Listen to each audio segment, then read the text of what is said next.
Hi, my name is Chris, and I just want to take a moment just to spend a brief time with you talking about saturate. In other words, how are we going to get the gospel to not only saturate our hearts, to remind us of who we are as holy and blameless sons and daughters of the King, called to live as a family, to love one another like a family, and to serve like Christ did, and to live life on mission. And I think the key way for us to make sure that we're saturating our own hearts, our cities, and our campuses with the gospel of Jesus Christ is to work through something we call the bless grid. And you can see it appear in the top left there. There are 6 rhythms of life that we all do every week. And the hope behind this video is that we can infuse some gospel intentionality into those natural rhythms that we all do. And there are 6 of them. We're going to start off by talking about bless. What does it mean to bless people?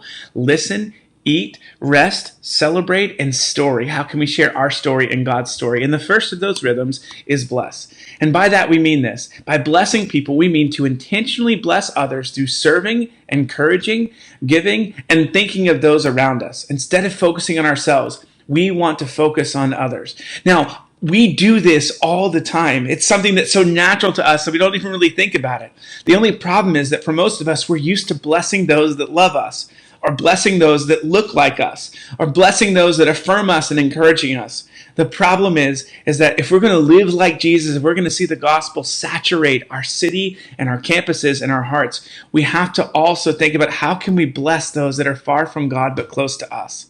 And what does that look like during this time? I mean, how do we bless people when we can't be within 6 feet of them for sake of just infecting them with COVID-19? So what does that look like? We're going to talk about that as we look through the bless grid in just a moment. But just remember, blessing people, it's not about extraordinary things that we're doing. It's about finding ways to encourage, to bless, to serve people in the normal rhythms of your everyday life, in your circle of influence, where you live, work, and play. The second rhythm that we're going to be talking about is the rhythm of listening, meaning we intentionally want to listen to others through questions, by focusing and by being attentive to their story and who they are. There is not a more important and more neglected rhythm that we need to have during the week in terms of just listening to people. So often when we think about sharing the gospel, we think of all of this stuff like, what am I going to say? How am I going to do this? And the truth is the best way to share the gospel with someone is to simply listen to their heart. The reason is we live in God's world. We are created by God. Whether we've run from Him, in 1,000 ways, or whether we have a light that looks like it might be everything being held all together, all of us are made in God's image, and because of that, there are going to be parts of our lives that are crying out for redemption in God's story. We all share this common heritage, and because of that, if we just are willing to listen to people, if we listen to their story, if we listen to their concerns, if we can listen and we can hear where their heart is struggling, then all of a sudden maybe they're struggling with hopelessness. You know what? We can talk about our living hope. Maybe they're struggling with anxiety, and we can talk to them about how, because of what God has done for us in Christ, we don't have to be subject to the worries that so many people are facing. Maybe they're dealing with sickness, and we can talk about how Christ brings healing to our lives. We can talk about how God allows us to endure suffering and persecution with an unvarnished hope. But the key thing is we have to listen to people, because if we don't listen to them, we're never going to see how we need to get the gospel to impact their life. The third rhythm that we're going to be talking about is eating. All of us eat. All of us have meals every week. Some of us have 21. Some of us have more. Some of us are snackers. The point is that we all do this every week. The question is, are you willing to intentionally structure our daily meals around the idea of sharing our table with others? That's the idea here, is taking a rhythm that we're already doing and finding a way to infuse gospel intentionality in this. And this is difficult, admittedly, during this time. Most of us are confined to our houses right now. And the question is, how do we share a meal with people who we can't even see? Now, we've done some things online. We've done some Google Hangouts over meals. That's been pretty cool. But the point is taking a natural rhythm that we have and sharing our table with intentionality so we can listen and bless others. And the other component of this is to remember, we really want to make sure our table is reflective of our context. And that means maybe sharing your table with people who don't look like you, maybe finding a way to intentionally invite others who are from different backgrounds, either economically, maybe racially, and how can we make our table look more like God's kingdom? The third rhythm we're going to be talking about is sharing. And the idea behind sharing is intentionally sharing our story and God's story with gentleness, boldness and love. Key thing to remember here with sharing is sometimes it feels like sharing it's scary. It's scary, right? We get worried about it. We get anxious about it because we're talking about life and death. Well, let me just give you a couple of things I think that are super important. If we bless people and serve them and love them, if we listen well, if we share a meal with them and serve them in a practical way, you know what's going to happen? They're going to share their story, and that's going to give you the right to share yours. See, sharing the gospel, really the best way to do it is that the gospel moves along the currency of relationships. And so as we build relationships, we're going to have natural chances to share our story, to find a way to connect our story with God's greater story.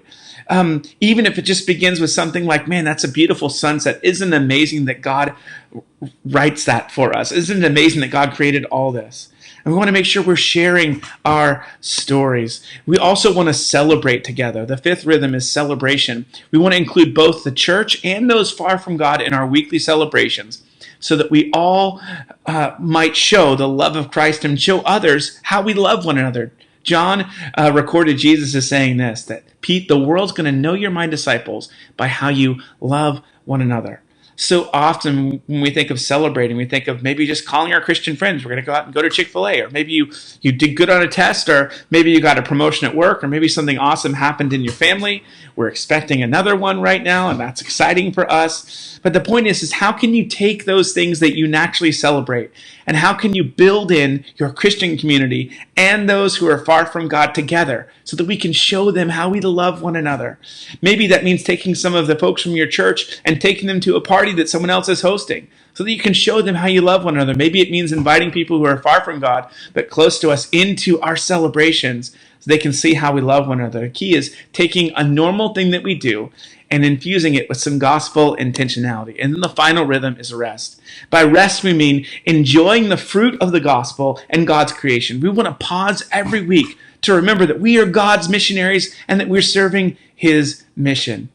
3 key things there. I'll start from the end. It's God's mission, not ours.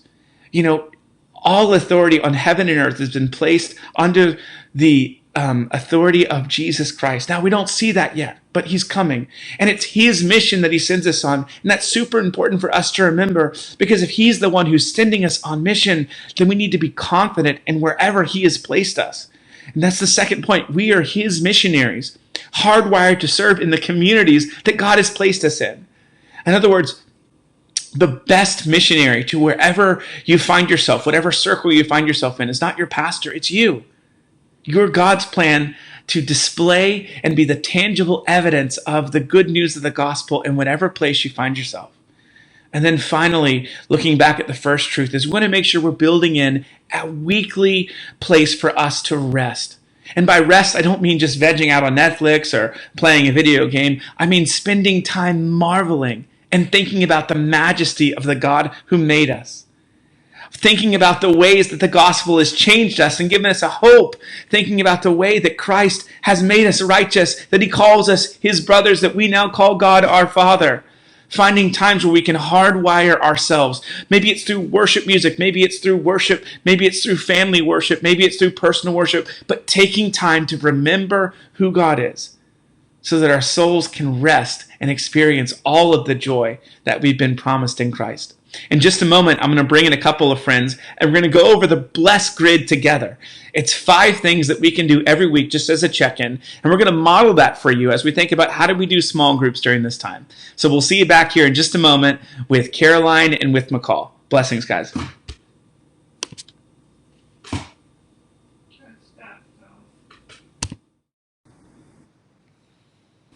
Hi guys, welcome back. I've got 2 friends with me. I've got Caroline Best, who is literally the best because that's her last name, but also because she's awesome. I've got McCall Chapman.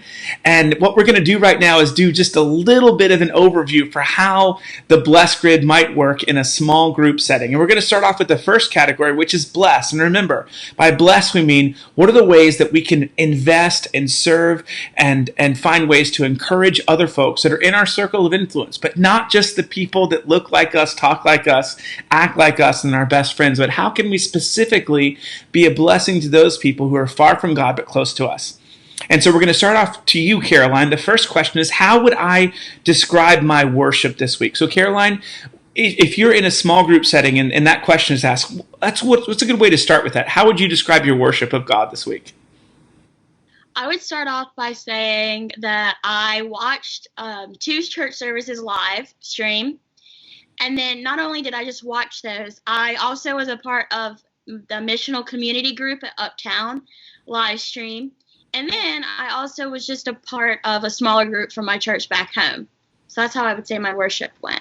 Love that. McCall, do you want to speak into that or add to that, or maybe even say something more about how your own life, how is your worship of God this week? Yeah, so I think it's great, with watching church online and getting in the Word. And then I'd add, just loving others throughout the week is a great way to worship God. Yeah, and I can speak into this too. I mean, personally, for me, I feel like this has been a really challenging week. I know all of us are kind of experiencing the challenges of how do you worship God well during the middle of a quarantine. And I can honestly say, guys, I've not done a good job on this one this week. I feel like my quiet times have not been where they need to be. I feel like my frustration with that is sometimes been taken out on the people I love the most. I know if Dorothy were here, I know I haven't been the most gentle husband this week, and I definitely know that I haven't set the best example for my son Tommy. So I really got a lot of work to do in this area. The next question is on your church. How can you bless those people in your church? And we're going to go to you first, Nicole. So who did you intentionally bless in word, gift, or deed this week? So I've been able to bless my best friend. I've been able to pour into him through this sucky time, and really, help him through. We're going through a Bible study right now where we're kind of understanding what it means to suffer well. Even though this isn't really suffering, it's still something good to know to hopefully help us get through this time. Wow, what a great word! How to suffer well. I'm encouraged by that. Caroline, how about you? This week I blessed someone from BCM. I reached out to them because I knew they had a hard time before spring break with school and everything. So I just reached out to see how they were doing, how they're holding up in quarantine, just to see if their life is back together the way they wanted. I love that. One of the ways that we're blessing people at Uptown is we've asked all of our members to consider halving their normal giving, putting half of it in a general fund, and then we created a specific fund for those who have lost their jobs they've been affected by COVID-19. We have 4 people in our church who have lost their jobs as of this week, and even someone like Miss Ruth who works at the Starbucks at the Citadel, and she's lost her job. And so what we're trying to do is to get everyone in our church to give a percentage of their normal gift so that we can give at least a small something to help them through this time. And so that's one of the areas where I feel like I have been productive in that. The last question on this is, how have you intentionally blessed in word, gift, or deed your neighbors? Now, this is so important, right? Because this forces us to think about people that are outside of our comfort zone. Because neighbors, we don't get to pick our neighbors for the most part. And a lot of them, where we live specifically, they're different than us. They don't share our same values. And so we'll start off this question to you, Caroline. Has there been a way that you've been able to bless either in word, in giving, or in deed your neighbors? Honestly, it's probably small, but this week I was at the grocery store and there was an older couple in front of me, and I just offered to give them my basket that I already cleaned because they're older and they have a more chance of getting the virus and not recovering well. And then I also, grabbed the door for them after and helped them with their groceries because I don't want them to be, prone to the virus. Love that. Love that. How about you, McCall? Yeah, so I've been staying in the house mostly, not to spread the virus. And so that's one way that I've been able to help my neighbors. But when I have gone out, it's been to help get groceries for my elderly neighbors, and then also help them with any yard work that they may need. To keep them inside as much as possible and make sure they're staying safe. So. I love that. I love that, guys. And so that's the first part of the Bless Grid. It's talking about the week that was. But the reason why we love this grid specifically is because it's not just about the week that was. There's also a part of planning for the week that will be. And so what I want to do right now is kind of, if you're doing this in a small group setting, you'll talk about the week that was. But then there's also a part where it's called proactive planning. That's the second part of the Bless Grid. And so what's so cool about this is it gives you a space to actually kind of plan out what are some ways that you can, if like, for example, for me on the how will I worship God, I feel like I didn't do great at that last week. It's going to give me a chance to plan how I can do a better job at that this week. So under the first question, we'll go to you, McCall, first on this one. How will I worship God? What are some ways you can proactively plan to worship God well this week? So for me, it's regardless of what comes, know where my hope is. The economy may be shifting, people might be losing jobs, all these things, but just making sure that I'm firmly planted. And that means keeping a consistent quiet time. That whatever comes, however my day may change, is making sure that I get in the Word, and I'm just consistent with that. So. Wow, I love that. I love that intentionality too, McCall. Caroline, how about you? Mine's just to be more intent with what I do. So sometimes I'm just watching the church services and just going through the motions. But my goal for this week is to actually pay attention and be more intent and try to digest what they're saying, and in my quiet time actually be content with just sitting there and listening. Wow, I love that. And guys, just as a way of encouragement, I've already tried to do some things to help me out. I've got some guys I'm going to be meeting with on Tuesday and Thursday mornings.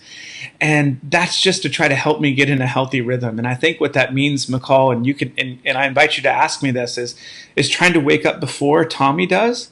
That's my wonderful 2-year-old who's amazing and potty training at the same time, which is an adventure, to try to wake up earlier so I can make sure to find time in God's Word before he wakes up, because it really is a 24/7 deal, trying to get that little sucker to actually use the bathroom. But so that's something I'm going to try to do, is to wake up before my family and be intentional about that. I don't know how I'll do, but I'm going to give it my best shot. The second one is, what are some ways we can proactively plan to bless our church, people in our church? How can we bless them in word, gift, or deed? And so we'll throw this one to you, Caroline. What are some things that you're trying to plan to put in place for you to bless people next week?